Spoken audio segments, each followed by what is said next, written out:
جب مسلمانوں نے حبشہ کی طرف ہجرت کی تو حضرت ابو طالب نے مسلمانوں کے حق میں اشعار لکھ کر بھی ان کے ساتھ روانہ کیے۔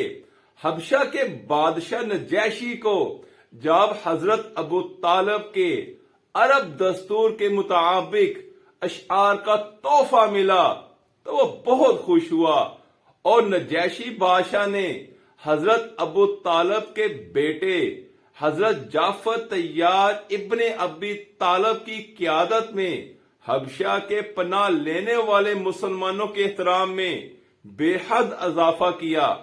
حضرت ابو طالب نے حبشہ کے بادشاہ نجاشی کو اپنے اشعار کے ذریعے مسلمانوں کی زیادہ سے زیادہ حمایت کی ترغیب دلائی۔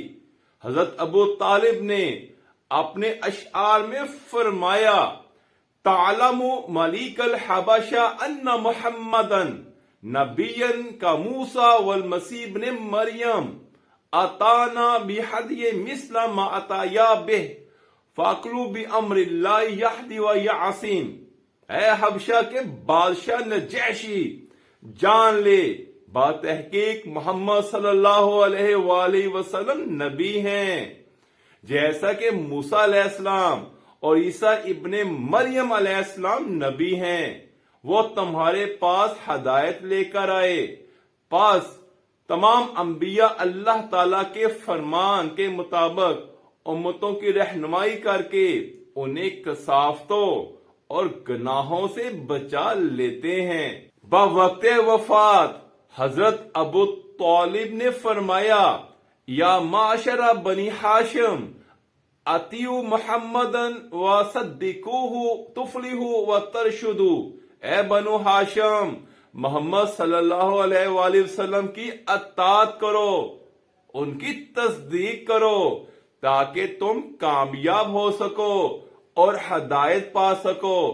آپ نے مزید یہ فرمایا کہ محمد صلی اللہ علیہ وآلہ وسلم عرب کے سچے ترین انسان ہیں، ان کی ذات میں تمام کمالات پائے جاتے ہیں۔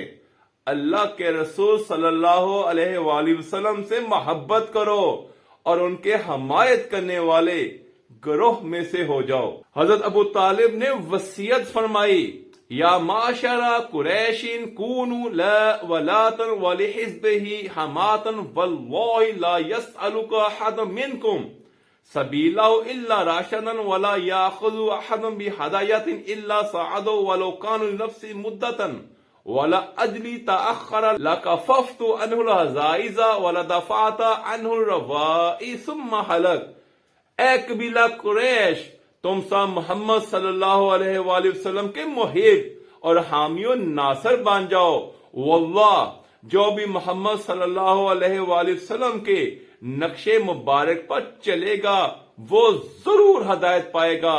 اگر میری زندگی باقی رہتی تو میں یقیناً محمد صلی اللہ علیہ وآلہ وسلم کی سختیوں سے ان کی محافظت کرتا۔